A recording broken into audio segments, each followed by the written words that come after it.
Hello मेरे प्यारे कृषि योद्धाओं, स्वागत आप सभी का ब्राइट एग्रो क्लासेस के डिजिटल प्लेटफॉर्म पर। साथियों, आज अपन बात करने वाले हैं अपनी जो थर्ड सेमेस्टर की सिक्स्थ डीन कमेटी की जो एक सब्जेक्ट है, और इस सब्जेक्ट का नाम है entrepreneurship development and business communication. इस सब्जेक्ट की अपन बात करने वाले हैं और टाइटल इसका यही है।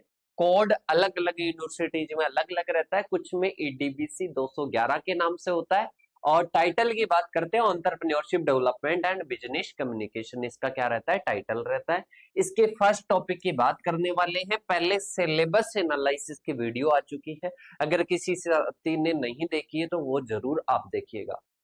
और इसके अलावा इस वीडियो को अगर कोई भी साथी YouTube पर डेमो क्लास के रूप में देख रहा है तो बेटा आप सभी इस वीडियो के बाद में आपको लगता है कि सर हमारे को कंप्लीट क्लासेस इसी प्रकार से चाहिए, तो आप सभी को कहां पर मिलने वाली है, अपने एप्लीकेशन पर। ब्राइट एग्रो क्लासेस के नाम से एप्लीकेशन है जो कि प्ले स्टोर पर मिल जाएगा, डिस्क्रिप्शन में आपको लिंक दी हुई होगी, या इन नंबरों पर आप क्या कर लेना, मैसेज कॉल कर लेना, आपको अवेलेबल हो जाएगी कंप्लीट क्लासेस। पर अपन सबसे पहले कॉन्सेप्ट तो सीखे, इस सब्जेक्ट के बारे में तो सीखे कि कैसे एक्सप्लेन करने वाले हैं। तो देखिएगा, सबसे पहले इस सब्जेक्ट के बारे में अपन एंटरप्रेन्योरशिप डेवलपमेंट के बारे में पढ़ेंगे। किसके बारे में पढ़ेंगे बेटा? एंटरप्रेन्योरशिप डेवलपमेंट के बारे में पढ़ेंगे। इसमें एंटरप्रेन्योरशिप डेवलपमेंट के बारे में तो पढ़ेंगे, पर इसमें अलग अलग टर्मिनोलॉजी होती है। सबसे पहली टर्मिनोलॉजी एंटरप्रेन्योर क्या होता है, एंटरप्रेन्योरशिप क्या होता है, और इसके साथ में ही बिजनेसमैन क्या होता है, मैनेजर क्या होता है, इनमें क्या डिफरेंसेस है, ये अपन क्या करने वाले हैं बेटा, स्टडी करने वाले हैं। तो सबसे पहले अपन व्हाट इज द एंटरप्रेन्योर, मतलब बात करते हैं उद्यमी कौन होता है बेटा। किसके बारे में देखना है, अपने को उद्यमी के बारे में देखना है कि उद्यमी कौन होता है, एंटरप्रेन्योर कौन होता है। इसके अलावा एंटरप्रेन्योरशिप तो अलग है, उद्यमिता जिसको बोलते हैं। अब अपन बात करते हैं बेटा, उद्यमी किसको बोलेंगे, एक व्यक्ति को डिनोट करता है, एक पर्सन को डिनोट करता है। सबसे पहले समझ लेना, समझने का ही खेल है बेटा। यहाँ पर एक पर्सन या व्यक्ति को क्या करता है, डिनोट करता है। ये इस प्रकार से नहीं है कि कोई उद्यम को, मतलब कोई व्यवसाय को ये डिनोट कर रहा है, नहीं, ये एक व्यक्ति को, जो उद्यम चलाने वाला व्यक्ति होता है, उसको डिनोट कर रहा है। तो देखिएगा, एंटरप्रेन्योर या उद्यमी क्या होता है, एक व्यक्ति या पर्सन को क्या करते हैं, डिनोट करते हैं। देखो, ए एंटरप्रेन्योर इज ए पर्सन, ये क्या होता है, व्यक्ति होता है। Who identifies a business opportunity, जो कि खुद एक बिजनेस की अपॉर्चुनिटी को ढूंढता है।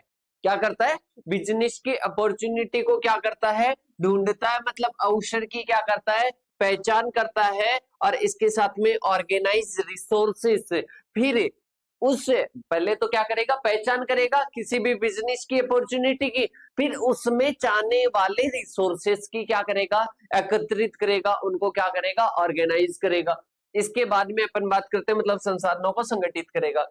Tax, financial and personal risk.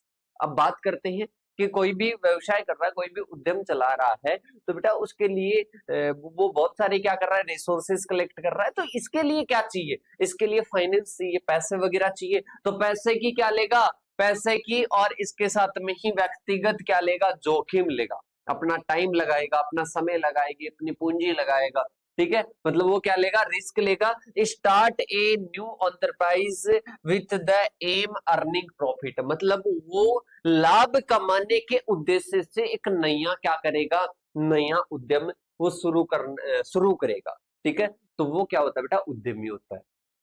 क्या होता है, उद्यमी होता है। समझ गए होंगे आई होप। मैं आपको दोबारा से समझा देता हूं बेटा, उद्यमी क्या होता है, एक व्यक्ति होता है, एक क्या होता है, पर्सन होता है। और वो क्या करता है, वो आइडेंटिफाई करता है, मतलब व्यावसायिक अवसर, मतलब व्यवसाय के क्या क्या अवसर है उनकी पहचान करता है, और उनके रिसोर्सेस को कलेक्ट करता है, और इसके साथ में फाइनेंशियल और पर्सनल रिस्क लेता है, और फिर स्टार्ट करता है एक नया एंटरप्रेन्योर। ठीक है, अब समझिएगा, जैसे कि ये तो हो गया भाई साहब, डेफिनेशन हो गई कि उद्यमी क्या होता है। अब मैं आपको बताता हूं कि मैं हूं बेटा। ठीक है, मैंने क्या किया, पहले वर्मी कंपोस्ट कहीं पर भी अवेलेबल नहीं थी, वर्मी कंपोस्ट की कोई यूनिट अवेलेबल नहीं थी। तो मैंने क्या किया, मेरे माइंड में आया कि मैं पहले क्या करूं, मैं तो एक व्यक्ति हूं, तो मैं उद्यमी के, मैं मेरे को डिफाइन कर रहा हूं एज ए एंटरप्रेन्योर मतलब बात करते हैं उद्यमी। तो मैं एक व्यक्ति हूं और मैं क्या करता हूं, पहचान करता हूं, आइडेंटिफाई करता हूं अपॉर्चुनिटी को। अब किसकी अपॉर्चुनिटी को, मैंने अपॉर्चुनिटी को पहचान किया कि मैं क्या कर सकता हूं, वर्मी कंपोस्ट की यूनिट लगा सकता हूं। अब मेरे माइंड में ही आया, माइंड में आते ही ऐसे तो नहीं है सारे रिसोर्सेस कलेक्ट हो गए कि सर ऐसा नहीं होता है। फिर मैंने रिसोर्सेस को क्या किया, ऑर्गेनाइज किया, मतलब कलेक्ट किया, उनका गठन किया। फिर मैंने वो जब कलेक्ट किए तो उनके पैसे भी लगे होंगे। अब उसके बाद में मैं कोई भी श्रमिक वगैरह लगवाऊंगा, जो भी वर्कर वगैरह लगाऊंगा, उसमें भी पैसे वगैरह चाहिए। मतलब फाइनेंशियल और इसके साथ में पर्सनल क्या होगा, पर्सनल में रिस्क उठाऊंगा और फिर मैं अर्निंग की, इससे प्रॉफिट अर्न होगा मेरे लिए। मतलब मैं क्या करूंगा, इससे प्रॉफिट कमाऊंगा, इस उद्देश्य से मैं क्या करूंगा, उसको शुरू करूंगा। तो मैं कौन हूं बेटा, मैं उद्यमी हूं। मैं कौन हूं, उद्यमी हूं, एंटरप्रेन्योर हूं। तो ये बेटा ये क्या है, ये उद्यमी की डेफिनेशन है। एक व्यक्ति होता है, एक क्या होता है, व्यक्ति होता है जो व्यावसायिक अवसर की पहचान करता है और इसके साथ में ही संसाधनों को एकत्रित करता है, वित्तीय और व्यक्तिगत रिस्क लेता है और इस अर्निंग कमाने या लाभ कमाने के दृष्टि से वो क्या करता है, वो अपना नया उद्यम क्या करता है, शुरू करता है। तो आई होप आपको क्लियर हो गया।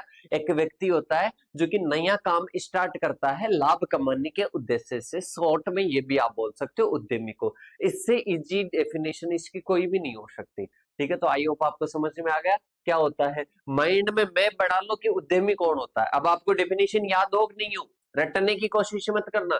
कि एक व्यक्ति होता है, उसके माइंड में नया विचार आता है, नए विचार के साथ में वो कोई नया उद्यम शुरू करता है, उसको उद्यमी कहते हैं, लाभ कमाने के उद्देश्य से करता है। ठीक है, अब दूसरा अपने पास में आता है, इसको सरल भाषा में और समझना चाहिए कि एंटरप्रेन्योर या उद्यमी क्या होता है। बेटा उसके पास में पहले आइडिया, जैसे कि मेरे माइंड में क्या आया, आइडिया आया। किसका आइडिया आया, कि सर आपके माइंड में आइडिया आया था, वो आया था सर वर्मी कंपोस्ट का, तो मेरे माइंड में वर्मी कंपोस्ट का है। फिर उसके बाद में मैंने रिस्क ली, अरे भाई साहब होगा जो देखा जाएगा, मैं तो क्या करता हूँ, रिस्क लेता हूँ, मैं तो जोखिम लेता हूँ और इसके साथ में ही नया उद्यम स्टार्ट करता हूँ। तो क्या होगा, रिस्क। फिर इसके बाद में एक्शन, रिस्क लेकर मैंने क्या कर दिया, एक्शन, मतलब उसको क्या कर दिया, काम स्टार्ट कर दिया, कार्य स्टार्ट कर दिया। और कार्य स्टार्ट करने के बाद में उससे प्रॉफिट आने लग गया। बिना प्रॉफिट के तो मैं कार्य ज्यादा दिनों तक करूंगा नहीं, उससे प्रॉफिट आएगा तो वही क्या होता है बेटा, वही एंटरप्रेन्योर होता है, वही क्या होता है, उद्यमी होता है। ये भी लिख कर आना, आपको एग्जामिनर ऐसा मान लो अट्रैक्ट हो जाएगा भाई साहब, फिदा हो जाएगा आप पर। ठीक है, ये जरूर लिख के आना। इसके बाद में बात करते हैं जो एंटरप्रेन्योर जो अपने टर्म है बेटा, ये प्री पीजी में भी क्वेश्चन आता है, डब्ल्यू में भी क्वेश्चन आता है। ये टर्म किन्होंने दी थी, ये दी थी बेटा रिचर्ड कैंटिलोन ने। ठीक है, ये कौन सी भाषा का शब्द है ये भी समझ लेना।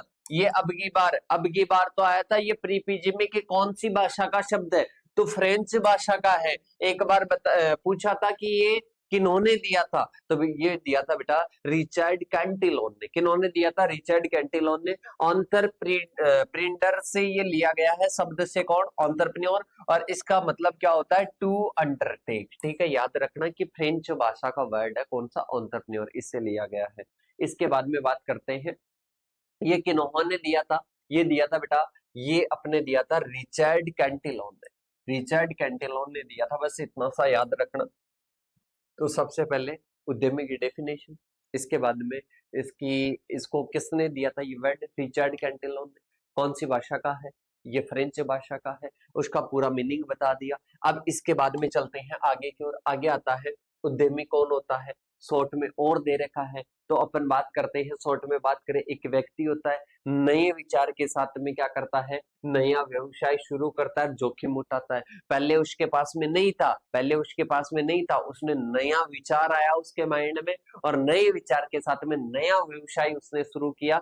जोखिम वो उठाता है, रिस्क वो उठाता है, तो उस व्यक्ति को क्या कहते हैं, उसको उद्यमी कहते हैं, उसको एंटरप्रेन्योर कहते हैं। इसके बाद में चलते हैं वह व्यावसायिक मतलब अपन बात करते हैं, पहले मैंने बताया था कि वो क्या करता है, वो बिजनेस अपॉर्चुनिटीज को क्या करता है, आइडेंटिफाई करता है और इसके साथ में ही क्या करता है, जो भी रिसोर्सेस उसको चाहिए उनको संगठित करेगा और रिस्क लेगा और इसके साथ में ही खुद के एंटरप्रेन्योर का लीडरशिप करेगा। लीडरशिप की बात करते हैं, जैसे कि मैं कोई भी व्यवसाय चला रहा हूं तो इसमें लीडरशिप का कार्य किसका होगा, मेरा होगा। तो सीधी सी बात है बेटा, ये एंटरप्रेन्योर होता है। ठीक है, इनोवेशन, रिस्क और विजन, ठीक है, ये तीनों इसकी हो जाएगी। ठीक है, जो भी आपको बेटर लगता है। मेरे को ये बार बार ऐड करने की जरूरत क्यों पड़ी, ताकि आपका विजन क्लियर हो जाए इसके प्रति। किसके प्रति, एंटरप्रेन्योर के प्रति। एंटरप्रेन्योर क्या होता है, एक व्यक्ति होता है, नए विचार के साथ में क्या करता है, नया व्यवसाय शुरू करता है, तो उसको क्या कहते हैं बेटा, उद्यमी कहते हैं। इस प्रकार से अपने को पढ़ना है कि सारे कॉन्सेप्ट अपने माइंड में हो। ठीक है, तो ये शब्द किन्होंने दिया था, सारी चीजें क्लियर हो गई कि सर बिल्कुल क्लियर हो गई। इसके बाद में बात करते हैं आगे की ओर। आगे आता है दूसरी टर्मिनोलॉजी। फर्स्ट वाली कंप्लीट हो गई कि उद्यमी क्या होता है। अब दूसरी अपने पास में आती है, एंटरप्रेन्योरशिप क्या होता है। बेटा जैसे कि मैं बात करता हूं, मैंने क्या किया, मेरे माइंड में एक वर्मी कंपोस्ट का विचार आया, तो मैं तो क्या हुआ, उद्यमी हुआ। और जो वर्मी कंपोस्ट वाला पूरा जो कार्य है ना, उसको क्या बोलूंगा मैं, एंटरप्रेन्योरशिप बोलूंगा। देखिएगा, ये एक प्रकार की प्रोसेस होती है, ये कोई व्यक्ति नहीं होता है, ये एक प्रकार की प्रोसेस होती है। एंटरप्रेन्योरशिप इज द प्रोसेस और activity of starting and running a business by taking the risk to earn profit. मतलब बात करते हैं, ये एक प्रकार की प्रोसेस है। क्या प्रोसेस है, ये रिस्क उठाने की, मतलब जोखिम उठाने की, और इसके साथ में ही बिजनेस को चलाने की, नए व्यापार को चलाने की एक प्रकार की क्या है, प्रोसेस है, ताकि उससे लाभ कमाया जा सके, ताकि उससे लाभ कमाया जा सके। तो ये प्रोसेस है, किसकी प्रोसेस है बेटा, ये है कि रिस्क उठाकर, मतलब जोखिम उठाकर नए व्यापार को शुरू किया जा सके। यही क्या है बेटा, एंटरप्रेन्योरशिप है। यही क्या है, उद्यमिता है। लाभ कमाने के दृष्टि से ये की जाती है, तो इसको अपन क्या कहते हैं, एंटरप्रेन्योरशिप कहते हैं। क्या कहते हैं बेटा, एंटरप्रेन्योरशिप कहते हैं। इसके बाद में आता है नेक्स्ट। नेक्स्ट आता है, it involves creativity, opportunity recognition, इसके साथ में इनोवेशन, रिसोर्सेस मैनेजमेंट, लीडरशिप है। मतलब यह रचनात्मक अवसर की पहचान और नवाचार और संसाधनों का प्रबंधन और नेतृत्व है। ये सारे कार्य इसमें शामिल होते हैं। कार्य करने वाला एंटरप्रेन्योर होता है, मतलब उद्यमी होता है, और ये सारे कार्य एंटरप्रेन्योरशिप में क्या होते हैं, शामिल होते हैं। और भी आप कीवर्ड से समझना चाहो, process of business creation and growth. मतलब अपन बात करते हैं, एक प्रकार की प्रोसेस है बिजनेस को क्रिएट करने की, इसके साथ में ही ग्रोथ करने की क्या है बेटा, एक प्रोसेस है। इसके बाद में अपन चलते हैं, who is the businessman. Businessman कौन है बेटा, बिजनेसमैन की मैं बात करता हूँ। बिजनेसमैन कौन होगा, बिजनेसमैन होगा, जैसे कि अपन बात करते हैं, कोई भी व्यक्ति है, कोई भी व्यक्ति है, वो क्या करता है, वो अपने, जैसे कि मेरे पिताजी के पास में क्या था, मेरे पिताजी के पास में एक शॉप थी, और उस शॉप को मैं आगे की ओर, मतलब मेरे पिताजी ने मेरे को की दे दी कि भाई साहब तू अब तेरा काम संभाल ले। ठीक है, तो उस शॉप को मैं आगे की ओर बढ़ाऊं, मतलब उस कार्य को मैं आगे की ओर क्या कर रहा हूँ, बढ़ा रहा हूँ। तो वो बिजनेसमैन, मतलब मैं ट्रेडिशनल तरीके से कर रहा हूँ। मेरे माइंड में कोई नया वर्मी कंपोस्ट जैसा विचार नहीं आया। अगर वो आता तो वो क्या होता, वो एंटरप्रेन्योर होता, उद्यमी होता। तो उद्यमी और बिजनेसमैन में अंतर पूछा जाता है। तो एंटरप्रेन्योर क्या होता है, एंटरप्रेन्योर होता है एक व्यक्ति। एंटरप्रेन्योर क्या होता है बेटा, एक व्यक्ति होता है जो नए विचार के साथ में कार्य करता है। ये ट्रेडिशनल के साथ में करता है, कोई भी पहले से चल रहा था। तो देखिएगा, a businessman person, a person, ये भी क्या होता है, एक व्यक्ति होता है जो कि रन ए बिजनेस, एक बिजनेस को प्रॉफिट और usually with an existing idea. पहले का कोई आइडिया था, पिताजी ने कोई भी, अपन बात करते हैं, कोई भी दवाओं वगैरह की दुकान खोल ली थी, मतलब शॉप खोल ली थी, और उसके साथ में क्या हो रहा है, वर्क हो रहा है। तो वो क्या होता है बेटा, वो बिजनेसमैन होता है। क्या होता है, बिजनेसमैन होता है।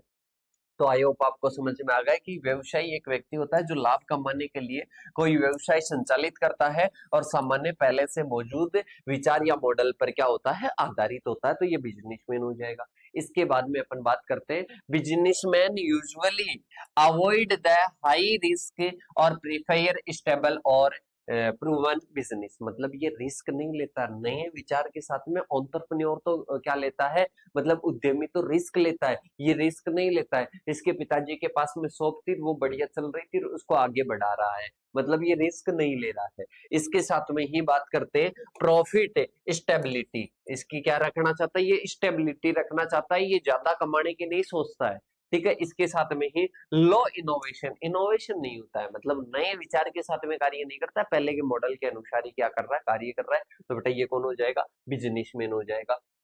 अब आता है भाई साहब मैनेजर, मैनेजर की बात करते हैं। बेटा मेरी कोई होटल है, ठीक है, मेरा कोई बैंक है, और उस बैंक में मैंने एक अपॉइंट किया, मतलब एक व्यक्ति को मैंने नियुक्त किया किसके रूप में, मैनेजर के रूप में। अब ना ही तो वो रिस्क लेता, वो सैलरी बेस पर काम करता है।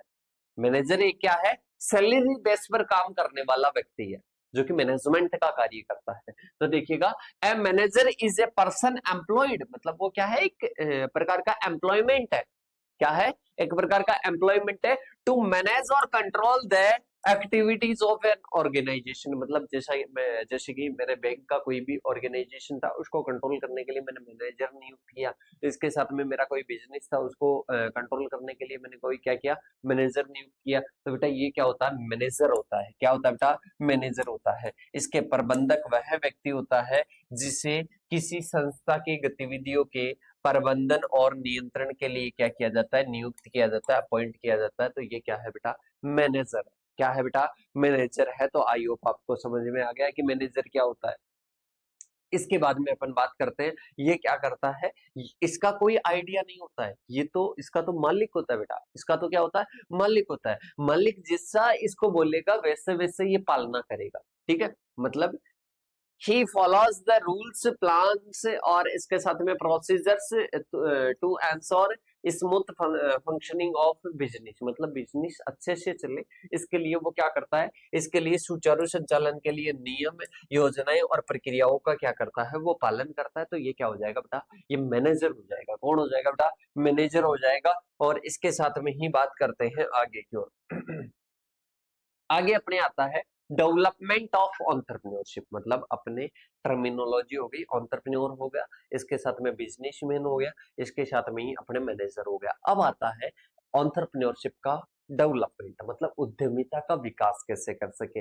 अब उद्यमिता का मतलब क्या है, मैंने वर्मी कंपोस्ट की यूनिट को किस नाम से पुकारा, मैंने पुकारा उद्यमिता, एंटरप्रेन्योरशिप। इसका डेवलपमेंट कैसे किया जा सकता है बेटा, गाँव में अगर अपने को एंटरप्रेन्योरशिप को बढ़ावा देना है, एंटरप्रेन्योरशिप को बढ़ावा कैसे दिया जाएगा, एंटरप्रेन्योरशिप को अपन बढ़ावा देंगे बेटा, किस प्रकार से देंगे, अपन बढ़ावा देंगे वहां पर जो उनका इंटरेस्ट है, जिनमें उनकी रुचि है, उसको अपन क्या करेंगे, बढ़ावा देंगे, ठीक है, उसको बढ़ावा देंगे, उसके लिए प्रमोट करेंगे उनको। तो उसी को क्या बोलेंगे अपन, डेवलपमेंट ऑफ एंटरप्रेन्योरशिप। मतलब अपने को गाँव में हर जगह पर एंटरप्रेन्योरशिप को बढ़ावा देने के लिए क्या क्या करना पड़ेगा और कैसे इसको बढ़ावा दे सकते हैं, वो अपने को बात करनी है। तो देखो अपन बात करते हैं, entrepreneurship development is the process of enhancing, मतलब एक प्रकार की क्या है, प्रोसेस है इनहेंस करने की, नॉलेज, स्किल्स, एटीट्यूड, इसके साथ में capabilities of individual to become successful entrepreneur.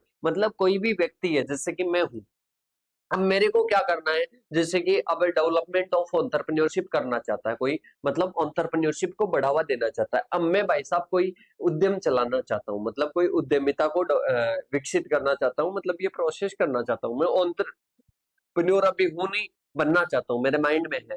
तो मेरे लिए क्या करेगा, अगर ये डेवलपमेंट करनी होगी तो मेरे नॉलेज को बढ़ावा, इसके साथ में स्किल्स को बढ़ावा, एटीट्यूड, इसके साथ में ही बात करते कैपेबिलिटीज, इनको क्या करना, इनको क्या करना बेटा, डेवलप करना, ताकि सक्सेसफुल तरीके से मैं क्या कर सकूं, मैं एक एंटरप्रेन्योर बन सकूं, मतलब उद्यमी बन सकूं, ठीक है। देखिएगा बात करते हैं, उद्यमिता वह प्रक्रिया है जिसके द्वारा व्यक्तियों के ज्ञान, कौशल, दृष्टिकोण और क्षमताओं को विकसित किया जाता है ताकि वे सफल क्या बन सके, उद्यमी बन सके। तो इसी को डेवलपमेंट ऑफ एंटरप्रेन्योरशिप कहते हैं। समझ गए, आगे की ओर चर्चा करते हैं। देखो आगे बात करते हैं, यह सिर्फ व्यवसाय शुरू करना ही नहीं है, बल्कि उद्यमी सोच को विकसित करना और इसके साथ में जोखिम उठाने की क्षमता पैदा करना और प्रबंधन के गुणों को निखारना भी इसी में शामिल होता है। मतलब बात करते हैं it's not not just about starting of A business but also about building entrepreneurial mindset. मतलब जैसे कि मैं मेरे माइंडसेट मेरे तो था, अब इसका मतलब ये नहीं है कि जिसका था उसको ही बढ़ावा देना है, जिसके माइंड में नहीं है उनको भी क्या देना, ऐसे गुणों को बढ़ावा देना और ऐसी सोच को बढ़ावा देने का भी इसका क्या होता है, मकसद होता है। किसका होता है बेटा, एंटरप्रेन्योरशिप की डेवलपमेंट का, डेवलपमेंट ऑफ एंटरप्रेन्योरशिप। अब इसके बाद में चलते हैं अपन आगे की ओर कि अपन बात करते हैं नीड क्यों पड़ी बेटा, नीड क्यों पड़ी, मतलब क्यों आवश्यकता पड़ी, किस चीज की आवश्यकता बेटा, अपन बात करते हैं एंटरप्रेन्योरशिप की डेवलपमेंट की नीड क्यों पड़ी, इनके बारे में पॉइंट पॉइंट का ध्यान रखना है। यहाँ पर ज्यादा डीपली नहीं जाना है। अब आप भी बता सकते हो इतना, तो आप भी बता सकते हो कि एंटरप्रेन्योरशिप की डेवलपमेंट की जरूरत क्यों आई, क्यों इसकी नीड पड़ी। कि सिर्फ सबसे पहले अपन बात करते हैं जनसंख्या, पॉपुलेशन धीरे धीरे इंक्रीज हो रही है। आराम से आसान भाषा में समझो, नोट्स चाहे बाद में बना लेना, बाद में आराम से लिख लेना, पर अभी आसान भाषा में समझो। सबसे पहली रिक्वायरमेंट की बात करते हैं, उद्यमिता नए रोजगारों का निर्माण को क्या करती है, सर्जन करती है। मतलब ये क्या करती है, टू एम्प्लॉयमेंट है। पॉपुलेशन धीरे धीरे बढ़ रही है, अब पॉपुलेशन के लिए एम्प्लॉयमेंट नहीं मिल रहा है, मतलब बात करते हैं रोजगार का सर्जन नहीं हो रहा है, तो उद्यमिता क्या करती है, जैसे कि भाई साहब मैंने एक वर्मी कंपोस्ट की यूनिट लगाई, तो उसमें मेरे को रोजगार देना पड़ेगा लोगों को, मैं अकेला तो कार्य कर नहीं सकता, तो उससे क्या होगा बेटा, उससे नए रोजगारों का क्या होगा, निर्माण होगा। तो ये पहली नीड होती है कि टू रेड्यूस एम्प्लॉयमेंट, मतलब बात करते हैं अनएम्प्लॉयमेंट, मतलब जो बेरोजगारी है उसको दूर करना है, और जो अपने एंटरप्रेन्योरशिप है इसके माध्यम से अपने को क्या देना है, रोजगार देना है। इसके बाद में आता है टू प्रमोट इनोवेशन, इनोवेशन की बात करते हैं नए करने की क्षमता, नए विचार के साथ में।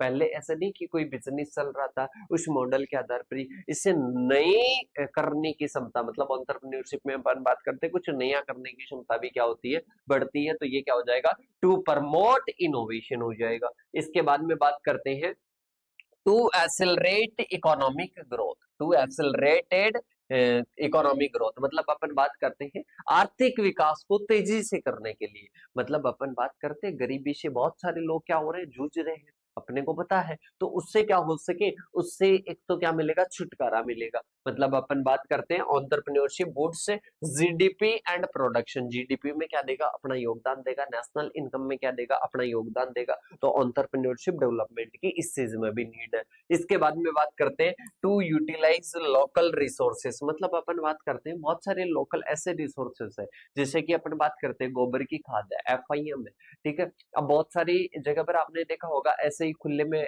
डालते हैं, फिर बाद में अपन खेत में डालते हैं, तो वहां पर भी कोई उसका कार्य नहीं होता है। अपन मेनली बात करें अगर उसको वर्मी कंपोस्ट में चेंज कर दिया तो उसकी न्यूट्रिशनल वैल्यू बढ़ जाती है।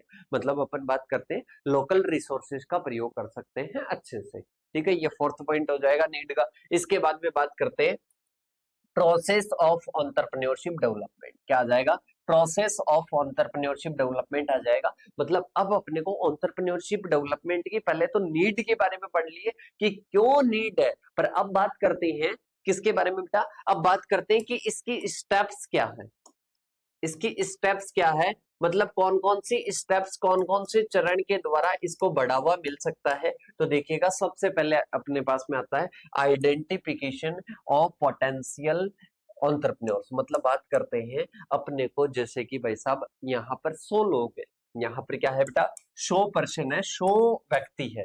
अब 100 व्यक्तियों में से आपको ये पहचानना है कि इन 100 व्यक्तियों में से कोई उद्यमी है। अगर उद्यमी है उनकी रुचि को अपन पहचानेंगे, उनका इंटरेस्ट क्या है। तो सबसे पहले अपने को उद्यमियों को पहचानना है कि यहाँ पर क्या संभावना है, पोटेंशियल है। तो पहला क्या हो जाएगा, पहला हो जाएगा आइडेंटिफिकेशन ऑफ पोटेंशियल एंटरप्रेन्योरशिप। मतलब बात करते हैं एंटरप्रेन्योर की अपने को क्या करनी है, अपने को संभावना देखनी है, अपने को संभावना देखनी है। तो संभावित उद्यमियों की पहचान क्या हो जाएगा बेटा, संभावित उद्यमियों की पहचान जिनमें अपन बात करते हैं इंडिविजुअल इंटरेस्ट और पोटेंशियल, मतलब बात करते हैं उनमें क्या हो सके, उनमें एंटरप्रेन्योरशिप को स्टार्ट करने की, मतलब कोई भी उद्यम को स्टार्ट करने की क्या हो बेटा, उनमें इंटरेस्ट और इसके साथ में पोटेंशियल हो। ठीक है, तो ये अपने पहले स्टेप हो जाएगी। पहले स्टेप में आपको यही याद रखना है कि अपने को आइडेंटिफिकेशन मतलब पहचान करनी है। किसकी पहचान करनी है? अपने को पहचान करनी है एंटरप्रेन्योर्स की, मतलब बात करते हैं पोटेंशियल, मतलब बात करते हैं संभावना कितनी है, तो इसको अपन क्या करेंगे, पहचानेंगे। तो पहली स्टेप हो जाएगी। इसके बाद में बात करते हैं बेटा आगे की ओर आता है। आगे नेक्स्ट अपने पास में आता है ट्रेनिंग एंड स्किल डेवलपमेंट। क्या हो जाएगा? ट्रेनिंग और स्किल डेवलपमेंट हो जाएगा। मतलब इसमें अपने को क्या करना है, पहली चीज अपन ने उद्यमियों की, जैसे कि आपने मेरे को पहचान लिया, आप मेरे को क्या करने वाले हो, आप एंटरप्रेन्योरशिप को बढ़ावा देने वाले हो, मतलब उसको डेवलप करने वाले हो। आप मेरे को पहचान लिए कि इसमें क्या है, इंटरेस्ट है और इसमें पोटेंशियल भी है, मतलब क्षमता भी है कि ये क्या कर सकता है, उद्यम चला सकता है। तो आप दूसरी स्टेप में, पहले स्टेप में मेरा पहचान कर लिया, मतलब मेरा आइडेंटिफिकेशन कर लिया। दूसरी स्टेप में क्या करोगे, मेरे को ट्रेनिंग दोगे। आप क्या दोगे? ट्रेनिंग दोगे। मेरे स्किल्स को क्या करोगे, डेवलप करोगे। मेरे को ट्रेनिंग दोगे और मेरे को क्या करोगे, मेरे में जो स्किल्स डेवलप होनी चाहिए वो क्या करोगे, डेवलप करोगे। तो दूसरी होती है ट्रेनिंग एंड स्किल्स डेवलपमेंट है। अब इसके बाद में आती है स्टेप थर्ड। स्टेप थर्ड की बात करते हैं तो access to finance and resources, मतलब अब बात करते हैं कि वो अपने पास में क्या होगी, अपने पास में ट्रेनिंग और क्या होगी, ट्रेनिंग और रिस्क स्किल डेवलपमेंट हो गई। पर अब अपन बात करते हैं कि फाइनेंस और रिसोर्सेस, मतलब जैसे कि मैं क्या कर रहा हूँ, मैं कोई वर्मी कंपोस्ट का एक वही एग्जांपल रखेंगे अपन दो। वर्मी कंपोस्ट का कोई भी बिजनेस स्टार्ट कर रहा हूँ, कोई भी एंटरप्रेन्योरशिप स्टार्ट कर रहा हूँ, तो उसमें क्या होगा बेटा, उसमें मैं फाइनेंस मतलब मेरे को पैसे चाहिए, उनका मैं क्या करूंगा, थोड़ा मैनेज करूंगा, उनको क्या करूंगा, मैनेज करूंगा। और इसके साथ में ही रिसोर्सेस का क्या करूंगा, रिसोर्सेस का क्या करूंगा, मैनेजमेंट करूंगा, मतलब वो मैं इकट्ठे करूंगा। तो ये क्या होता है, access to finance and resources, access to finance और रिसोर्सेस। तो ये अपनी स्टेप थर्ड हो जाएगी। इसके बाद में अपन बात करते हैं, नेक्स्ट आती है प्रोजेक्ट इंप्लीमेंटेशन सपोर्ट, मतलब अपन बात करते हैं इसमें क्या करना पड़ेगा, इसमें अपने को बहुत सारी चीजें होती है, उनका पहले एक प्रोजेक्ट बनाना पड़ेगा। मतलब अपन बात करते हैं कि आगे अपन प्रोजेक्ट की पंजीकरण कैसे करेंगे, जो भी प्रोडक्ट बना रहे हैं उसका लाइसेंस कैसे लेंगे और उसकी मार्केटिंग कैसे करेंगे। तो वो सारी चीजें अपने को क्या करनी पड़ेगी, वो सारी चीजों के लिए अपने को प्रोजेक्ट बनाना पड़ेगा, मतलब पहले एक प्रारूप बनाना पड़ेगा। ठीक है, तो ये अपनी क्या होती है, फोर्थ स्टेप होती है।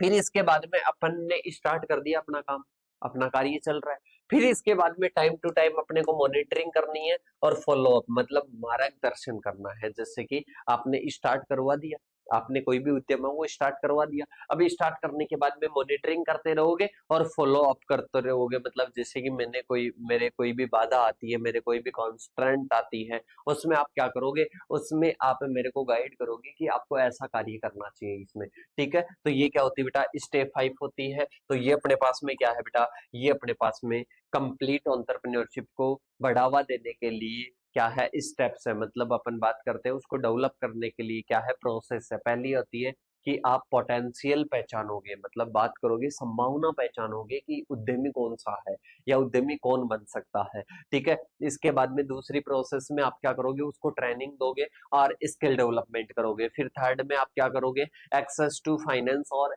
रिसोर्सेस, मतलब क्या करोगे, जो फाइनेंस और जो रिसोर्सेस है उनकी क्या करवाओगे, अवेलेबिलिटी करवाओगे। इसके बाद में बात करते हैं प्रोजेक्ट इम्प्लीमेंटेशन सपोर्ट, और इसके बाद में आती है फिर मॉनिटरिंग करते रहोगे और फॉलो अप मतलब मार्गदर्शन करते रहोगे, गाइड करते रहोगे। तो ये क्या होती है बेटा, प्रोसेस होती है। अब इसके बाद में आता है factor affecting of entrepreneurship development, मतलब अपन बात करते हैं कि अपने पास में एंटरप्रेन्योरशिप डेवलपमेंट हो रहा है। एंटरप्रेन्योरशिप डेवलपमेंट मतलब मैं कोई उद्यमिता का क्या कर रहा हूँ, विकास कर रहा हूँ। अब उद्यमिता का विकास को प्रभावित करने वाले कारक कौन से हो सकते हैं, फैक्टर्स अफेक्टिंग कौन से हो सकते हैं, तो ऐसे बहुत सारे कारक है बेटा, बहुत सारे कारक है। सबसे पहला तो यही हो जाएगा, इकोनॉमिक इन्वायरमेंट हो जाएगा। पहला कारक कौन सा हो जाएगा, इकोनॉमिक इन्वायरमेंटल। इकोनॉमिक इन्वायरमेंटल की बात करते हैं, इकोनॉमिक की बात करते हैं, इकोनॉमिक की बात करते हैं, मेरे पास में कैपिटल नहीं है, मेरे पास में पूंजी नहीं है, तो मैं कैसे कर पाऊंगा, जो बिजनेस है, जो एंटरप्रेन्योरशिप है, उसको कैसे बढ़ावा दे पाऊंगा? तो पहला तो क्या हो जाएगा, कैपिटल हो जाएगा। मार्केट में डिमांड ही नहीं है, रॉ मटेरियल ही अवेलेबल नहीं हो रहा है, तो बेटा ये पहला प्रभावित करने वाला कारक हो सकता है। एजुकेशनल सिस्टम, मतलब बात करते हैं जो एंटरप्रेन्योरशिप से जो रिलेटेड एजुकेशन और जो स्किल्स है, अगर अच्छी है तो इससे क्या होगा, जो एंटरप्रेन्योरशिप डेवलपमेंट की जो प्रोसेस है वो अच्छी होगी। अगर ये एजुकेशनल सिस्टम अच्छा नहीं है एंटरप्रेन्योरशिप से रिलेटेड, तो क्या नहीं होगा, विकास अच्छे से नहीं होगा। किसका, अपन बात करते हैं एंटरप्रेन्योरशिप का। इसके बाद में बात करते हैं प्रभावित करने वाला कारक होता है गवर्नमेंट पॉलिसीज, मतलब अपन बात करते हैं बहुत सारी पॉलिसीज होती है, जैसे कि स्टार्टअप इंडिया होती है और पीएमईजीपी होती है, मुद्रा होती है, इनके बारे में चर्चा करेंगे बेटा, सारे अपने को पूछे जाएंगे। पर अपन बात करते हैं अगर ये अच्छे से सपोर्ट करने वाली है तो अपन जो उद्यमिता का जो डेवलपमेंट कर रहे हैं, मतलब एंटरप्रेन्योरशिप का डेवलपमेंट कर रहे हैं, वो अच्छे से हो जाएगी। अगर अपन बात करते हैं ये अच्छे से फेवर में नहीं है, तो फेवर में नहीं होगी तो भाई साहब फिर क्या नहीं होगा, विकास अच्छे से नहीं होगा। इसके बाद में बात करते हैं इंफ्रास्ट्रक्चर, क्या हो जाएगा, इंफ्रास्ट्रक्चर, मतलब बात करते हैं इसमें फिजिकल और डिजिटल इंफ्रास्ट्रक्चर सपोर्ट भी क्या करता है, प्रभावित करता है। अगर इंफ्रास्ट्रक्चर ही अच्छा नहीं है, मतलब प्रभावित करने वाले कारक है बेटा, फैक्टर अफेक्टिंग है।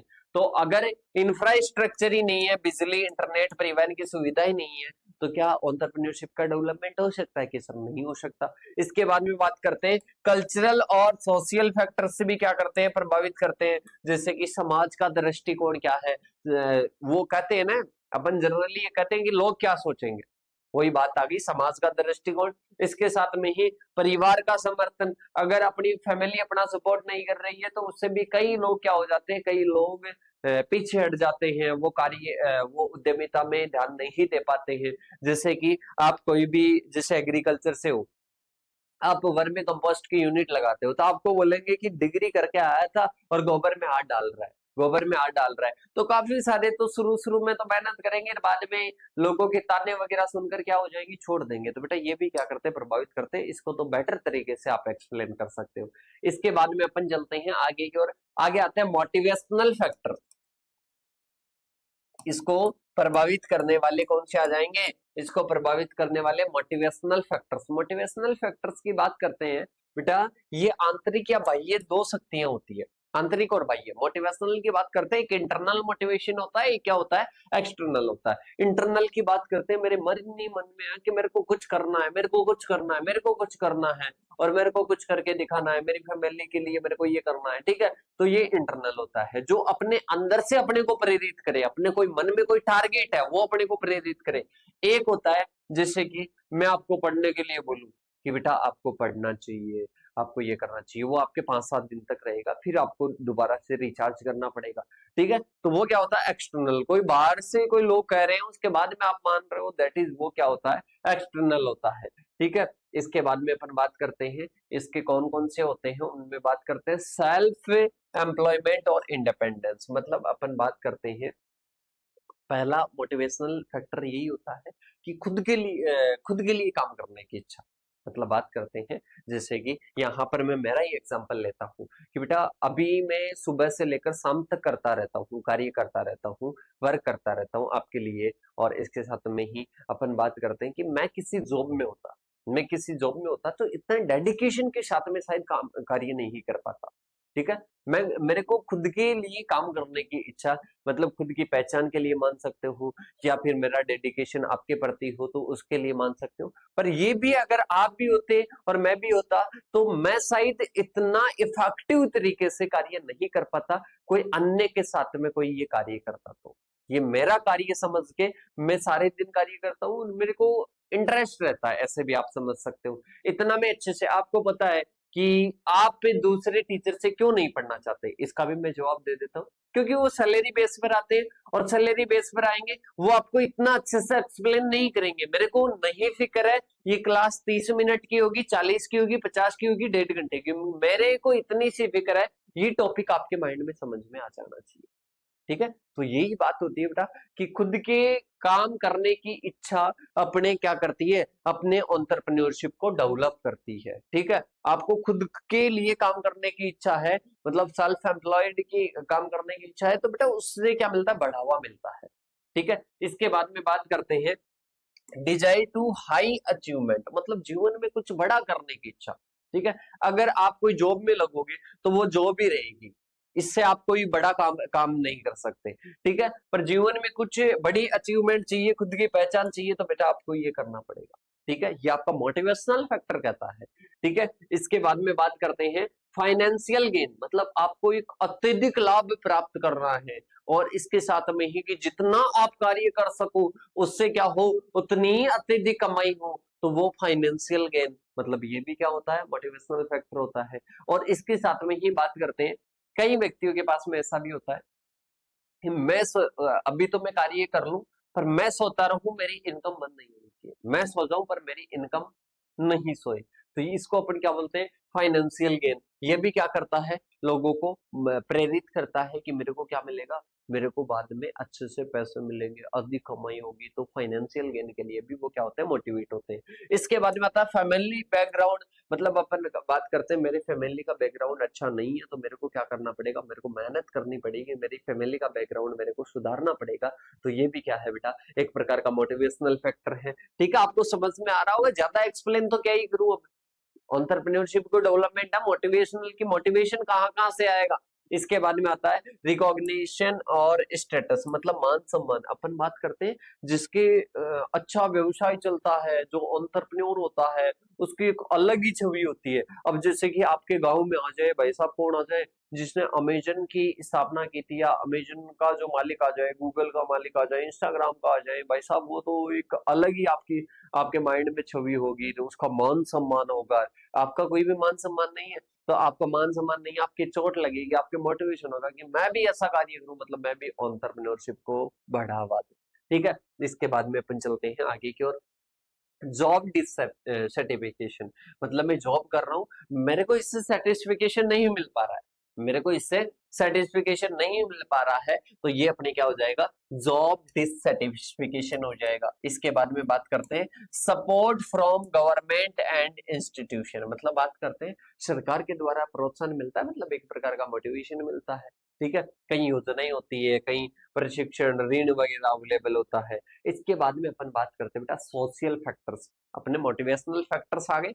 अब अपने को समाज प्रेरित करता है, कई बार अपने अपना जो समाज होता है, वो समाज भी अपने को प्रेरित करता है एंटरप्रेन्योरशिप डेवलपमेंट के लिए। देखिएगा, सामाजिक कारक वे सामाजिक स्थितियां या प्रभाव होते हैं जो किसी व्यक्ति की उद्यमिता को प्रभावित करते हैं। Social factors are those social condition और influences that impact entrepreneurial behaviour. अब देखिएगा इसमें कौन कौन से कारक होते हैं, कास्ट और कम्युनिटी, मतलब अपन बात करते हैं कि जैसे कि अपन बात करते हैं अलग अलग कौम होती है जिनका कार्य ही यही होता है। ठीक है, जैसे कि अपन बात करते हैं कुम्हार होते हैं। ठीक है, तो ये मटकी वगैरह बनाने का कार्य होता है, ये भी एक प्रकार का एंटरप्रेन्योरशिप ही है। ठीक है, खुद का कार्य कर रहे हैं। अब अपन बात करते हैं तो उनकी जो जातियां हैं, वो जातियां उनको क्या करती है, उनको जैसे कि बिल्डर का काम भी करते हैं। ठीक है, आजकल तो सभी करने लगे, पर पहले की मैं बात करता हूँ तो कुछ जातियां होती है, वो क्या करती है, परंपरागत रूप से क्या करती है, वो व्यापार करती आती है, तो वो क्या करती है, वो बढ़ावा देती है। मतलब उनके जैसे कि कोई एक परिवार है बेटा, सारे ही गवर्नमेंट जॉब है, तो वो उसमें एक व्यक्ति नहीं लगेगा, तो उसको वो प्रेरित करेगा वो कारक कि सारे मेरे परिवार में गवर्नमेंट जॉब में है, मैं क्यों नहीं हूँ। ठीक है, ऐसे ही सारे मेरे जो परिवार है उसमें एंटरप्रेन्योरशिप को डेवलपमेंट, मतलब एंटरप्रेन्योर उनके पास में कोई सारे एंटरप्रेन्योर है, सारे उद्यमी है, तो मैं क्यों नहीं हूँ। ठीक है, तो ये क्या करता है, प्रेरित करता है कास्ट और कम्युनिटी। इसके बाद में फैमिली बैकग्राउंड, मतलब बात करते हैं परिवार में उद्यमिता का अनुभव होने से प्रेरणा मिलती है। मतलब जैसे कि अपन बात करते हैं, जैसे कि जैसे कि मैं अमेजन स्टार्ट करने की, अमेजन जैसी कंपनी स्टार्ट करने की सोच लूं, नहीं, ऐसा नहीं हो सकता, क्योंकि मेरे को इसमें बहुत ज्यादा क्या लगेगा, एफर्ट्स लगेंगे। उसके बाद में मैं कर सकता हूँ, ये नहीं है कि मैं नहीं कर सकता, पर अपन बात करते हैं उसमें काफी सारे एफर्ट्स लगते हैं। क्या लगते हैं बेटा, काफी सारे एफर्ट्स लगते हैं। और एक कोई जो अमेजन को स्टार्ट किया, उनका कोई छोटे भाई का लड़का है, वो जानता है कि अमेजन कैसे स्टार्ट किया, कैसे क्या प्रोसेस होती है, सारी चीजें जानता है, वो आसानी से कर सकता है इस कार्य को मेरी कंपनी में। ठीक है, और बेटा आप भी कर सकते हो, अगर आपके भी मन में कुछ ना कुछ है तो बस स्टार्ट करना, बस शुरू करना है, काम स्टार्ट कर दीजिए, साथ के साथ में स्टार्ट कर दीजिए, बिल्कुल आप कर सकते हो। इसके बाद में देखिएगा तो ये फैमिली बैकग्राउंड हो गया, मतलब जैसा फैमिली बैकग्राउंड है उसके अनुसार वो भी क्या करता है, अपने को प्रेरित करता है। इसके बाद में अपन बात करते हैं आगे की ओर, आगे आता है एजुकेशन सिस्टम। मतलब अपन बात करते हैं यहाँ पर अपने को पढ़ा रहे हैं बीएससी एग्रीकल्चर, जॉब डब्ल्यू बनना है, एओ बनना है, एएफओ बनना है। अगर अगर शिक्षा में सोच, प्रबंधन और इसके साथ में नवाचार, इनोवेशन वगैरह के बारे में, इनके बारे में एजुकेट किया जाए, इनके बारे में बताया जाए, तो व्यक्ति क्या होते हैं, इससे प्रेरित होते हैं। क्या होते हैं, प्रेरित होते हैं। पर अपना समाज अपने को बोलता है कि वो नौकरी लग गया, तू क्यों नहीं लगा? ठीक है, वो नौकरी लग गया, तू क्यों नहीं लगा? वो 27 साल तक जब उम्र होती है, जब एज होती है अपने को कुछ करने की, उस उम्र में तो अपने को नौकरी की तैयारी के लिए प्रेरित किया जाता है। और उसके बाद में जब उम्र होती है कमाने की, उसमें अपने को कोई व्यवसाय करने की, अब व्यवसाय करने में 5 साल चाहिए। अब भाई साहब वो 5 साल जब करना था तब तो किया नहीं, और जब नहीं करना था तब करने के लिए बोल रहे हो, तब होता नहीं। ठीक है, तो बेटा ये क्या होते हैं, एजुकेशन सिस्टम। रोल मॉडल, अपन बात करते हैं अपने समाज में रोल मॉडल है कि मेरे को भी ऐसा बनना है। ठीक है, तो ये अपने को समाज ही, अपने को कम्युनिटी ही क्या करती है बेटा, जो अपना समाज होता है वही क्या करता है, वही प्रेरित करता है। तो ये सोशल फैक्टर्स हो जाएंगे। इसके बाद में अपन बात करते हैं कल्चरल वैल्यू, मतलब बात करते हैं जैसे कि cultural that risk innovation promote entrepreneurship, मतलब बात करते हैं मेहनत, जोखिम, नवाचार को सम्मान देने वाली संस्कृति सहायक होती है। सोशल मोबिलिटी की बात करते हैं, समाज में ऊपर उठने की इच्छा, उद्यमिता को, कि मेरे को मेरे समाज में क्या बनना, अधिक पैसे वाला बनना है, अधिक मान सम्मान वाला बनना है। तो ये भी क्या करता है बेटा, ये भी बढ़ावा देता है। ठीक है, तो इन पॉइंट्स को आप ऐसे नहीं कि सारे के सारे पॉइंट लिख रहा हूं, कुछ कम भी लिख कर आ सकते हो इसमें। ठीक है, मैंने सारे अच्छे से एक्सप्लेन किए हैं। इसके बाद में बात करते हैं, अपन बात करते हैं इन्वायरमेंटल फैक्टर्स। इन्वायरमेंटल फैक्टर्स की बात करते हैं तो ये क्या होते हैं बेटा, ये अपनी एक्सटर्नल कंडीशंस होती है, सराउंडिंग, अपने चारों ओर की क्या होती है, कंडीशंस होती है, जो कि अपने को क्या करती है, अपने को प्रमोट करती है एंटरप्रेन्योरशिप के लिए।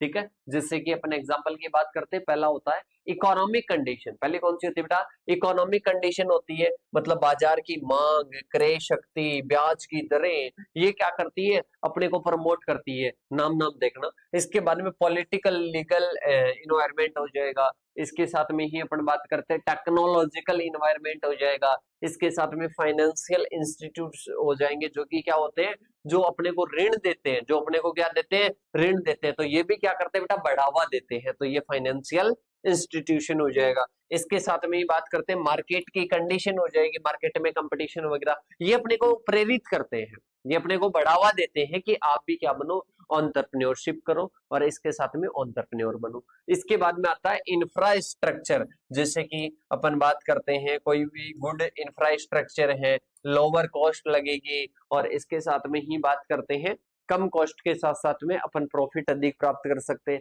तो ये अपने को क्या देती है, बढ़ावा देती है। ये अपने सराउंडिंग चारों ओर के क्या होते हैं, फैक्टर्स होते हैं। इसके साथ में ही बात करते हैं, अब अपने को देखना है कैरेक्टरिस्टिक्स ऑफ एंटरप्रेन्योरशिप, और इसके साथ में ही बात करेंगे उनके एट्रीब्यूट्स, उनकी क्षमताओं के बारे में बात करेंगे। कैरेक्टरिस्टिक्स की बात करते हैं कि जो भी, जैसे कि मैं उद्यम हूं, तो उद्यमी हूं, तो उद्यमी हूं तो बेटा मेरे में क्या क्या कैरेक्टरिस्टिक्स होनी चाहिए। बहुत शानदार टॉपिक है, और अलग से भी टॉपिक आएगा ये बेटा, अलग से भी टॉपिक आएगा, वहां पे आपको पूछ सकता है। तो उद्यमी क्या होता है ये तो मैंने बता दिया था। अपने को सीधी कैरेक्टरिस्टिक्स के बारे में बात करते हैं। अब सबसे पहला पॉइंट, अब इसमें ज्यादा रटने वाली कुछ भी चीजें नहीं है, जो अपन पढ़ चुके हैं उन्हीं के बारे में देखना है। सबसे पहली कैरेक्टरिस्टिक्स है जिसमें बात करते हैं रिस्क टेकिंग। रिस्क टेकिंग का मतलब है, मैं कोई नया कार्य जिसके बारे में मैं जानता ही नहीं हूं, जो मैंने कभी अनुभव ही नहीं प्राप्त किया, कभी मेरे को एक्सपीरियंस ही नहीं है, मेरे आसपास वालों को भी नहीं है, वैसा मैं नया कार्य स्टार्ट कर रहा हूँ, उसमें मेरे पैसे भी लगा रहा हूँ, उसमें मेरा जो टाइम है वो भी लगा रहा हूँ, कैपिटल भी लगा रहा हूँ। तो बेटा वो क्या होती है, रिस्क टेकिंग। मतलब एक उद्यमी कब बनेगा, नए विचार के साथ में कार्य करेगा, और नए विचार के साथ में कार्य करेगा मतलब वो रिस्क उठा रहा है। क्या उठा रहा है बेटा, वो जोखिम उठा रहा है, वो रिस्क ले रहा है। तो पहला पॉइंट हो गया। दूसरा होता है इनोवेटिव थिंकिंग। मतलब इनोवेटिव का मतलब क्या होता है, नवाचार, मतलब नया विचार। नवाचार मतलब नया विचार। तो नए विचार के साथ में, न्यू थिंकिंग के साथ में क्या किया मैंने, कोई कार्य स्टार्ट किया। मतलब अपन बात करते हैं उद्यमी कब बनेगा, उद्यमी तब बनेगा जब नए विचार के साथ में कार्य करेगा। तो इसकी नेक्स्ट करेक्टरिस्टिक्स क्या होती है, इनोवेटिव थिंकिंग, मतलब नया सोचने की क्षमता होती है और रिस्क उठाने की क्षमता होती है, दो विशेषताएं हो गई। तीसरी होती है, अपन बात करते हैं दूरदृष्टि, विजनरी होता है, ये भविष्य की संभावनाएं देखता है कि भविष्य में ऐसे ऐसे डिमांड हो सकती है। जैसे कि अपन ऑर्गेनिक प्रोडक्ट्स की बात करें अपने एग्रीकल्चर में, कि आगे आने वाले दिनों में ऐसा हो सकता है, बीमारियां बहुत सारी बढ़ रही है, खान पीन से बढ़ रही है, तो ऑर्गेनिक प्रोडक्ट्स की ज्यादा डिमांड होगी। मतलब ऐसा व्यक्ति विजनरी, मतलब आगे तक सोचने वाला होता है, इसकी नेक्स्ट विशेषता हो जाएगी विजनरी होता है, भविष्य के बारे में भी सोचता है। इसके साथ में लीडरशिप की क्वालिटी होती है, उसके पास में जितनी भी टीम है उसका क्या करेगा, नेतृत्व करने की क्षमता होती है, उनको गाइड करने की क्षमता होती है, उनको कार्य करने के लिए मोटिवेट करने की क्षमता होती है, तो लीडरशिप हो जाएगा। इसके बाद में सेल्फ कॉन्फिडेंस, बेटा आपको पता है कि जब मेरे अंदर सेल्फ कॉन्फिडेंस नहीं होगा, मेरे में अगर आपको कॉन्फिडेंस कम लगेगा, तो आप मेरे से क्या ये चैप्टर सीख लोगे। जब मेरे को ही ये चैप्टर है कि मेरे को समझ में आया नहीं आया, मैं एक्सप्लेन कर सकता हूं नहीं कर सकता, जब मेरे को ये सेल्फ कॉन्फिडेंस नहीं है, तो क्या आपको हो पाएगा, नहीं हो पाएगा। आप सीख पाओगे, नहीं सीख पाओगे। तो जो भी उद्यमी होता है उसमें सेल्फ कॉन्फिडेंस होना चाहिए, मतलब उसके डिसीजन पर खुद को क्या होना चाहिए, बिलीव होना चाहिए। और इसके साथ में ही अपन बात करते हैं, ये नेक्स्ट क्या हो जाएगा, सेल्फ कॉन्फिडेंस है। इसके बाद में आता है डिसीजन मेकिंग स्किल्स।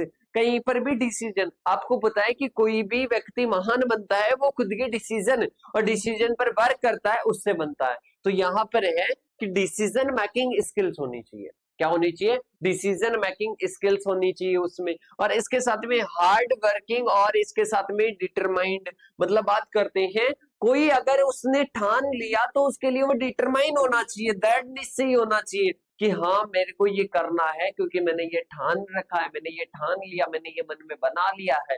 इसके साथ में हार्ड वर्किंग, वो कठोर परिश्रम करने वाला होना चाहिए। इसके बाद में बात करते हैं गोल के प्रति ओरिएंटेड, ऐसा नहीं कि निराश हो गया, नर्वस हो गया, बैठ गया, नेगेटिव थिंकिंग आ रही है, ऐसा नहीं होना चाहिए। गोल के प्रति ओरिएंटेड होना चाहिए, मतलब गोल के प्रति वो क्या हो सके, वो एक सजग व्यक्ति होना चाहिए, ठीक है, तभी तो वो उद्यमी बन पाएगा। इसके बाद में बात करते हैं, काफी सारा स्ट्रगल करना पड़ेगा।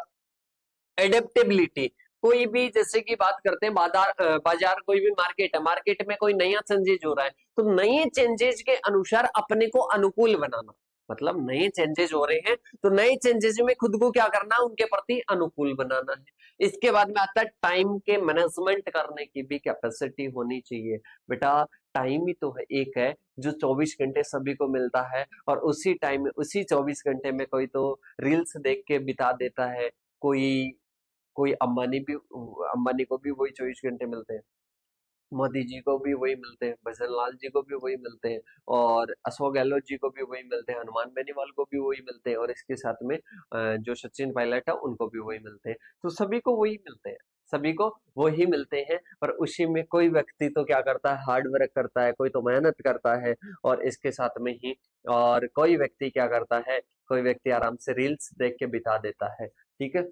तो बेटा ये आप सभी को अच्छे से समझ में आ गया होगा। अब इसके साथ में ही अपन बात करते हैं, और आज के इस युग में बेटा अपने को हार्ड वर्क अगर सीखना है ना किसी व्यक्ति से, अपने को राजस्थान से अगर आप बिलोंग करते हो, तो अगर हार्ड वर्क सीखना है तो हनुमान जी पे नहीं बात। मैं आपको ये नहीं कि मैं उन नेता को अच्छा मानता हूं इसलिए ये बोल रहा हूँ, बेटा आप उनकी हर एक स्टेप को देखो। एक वो जातिगत अगर कीड़ा रखोगे, अगर जाति की भावना से देखोगे तब तो बात अलग है, तब तो आपको नहीं दिखेगा, कुछ भी नहीं दिखेगा, सब कुछ अंधापन हो जाएगा। पर अपन बात करते हैं किसी भी नेता को, उस नेता का देख लेना कि उसने किस चीज के लिए, वो किस चीज के लिए मेहनत कर रहा है। आप बोलोगे कि सर पॉपुलरिटी, अरे भाई साहब पॉपुलरिटी किसको नहीं चाहिए, हर एक व्यक्ति को पॉपुलरिटी चाहिए, और पॉपुलरिटी तो ऐसे भी मिल सकती है, वो पॉपुलरिटी के लिए इतना हार्डवर्क क्यों करेगा, इतनी मेहनत क्यों करेगा, ठीक है। उनकी बातों से आपको ये सीखने को मिलेगा कि उनमें कितनी कैपेसिटी है स्ट्रगल करने की। अरे भाई साहब, एक व्यक्ति को कितना परेशान किया जा सकता है, उतना उनके साथ में ये किया जा रहा है अभी प्रेजेंट टाइम के, अगर अपन देखते हैं तो। ठीक है, ऐसा ही बहुत सारे हैं। जैसे कि एक अपन बात करते हैं, एक नितिन गडकरी जी है, मतलब ईमानदार व्यक्ति को सताया जा सकता है, ईमान एक बात कर सकता हूँ मैं कि सत्यता को क्या किया जा सकता है, परेशान किया जा सकता है, पराजित नहीं किया जा सकता। इसके साथ में ही एक डॉक्टर किरोड़ी लाल जी मीना है।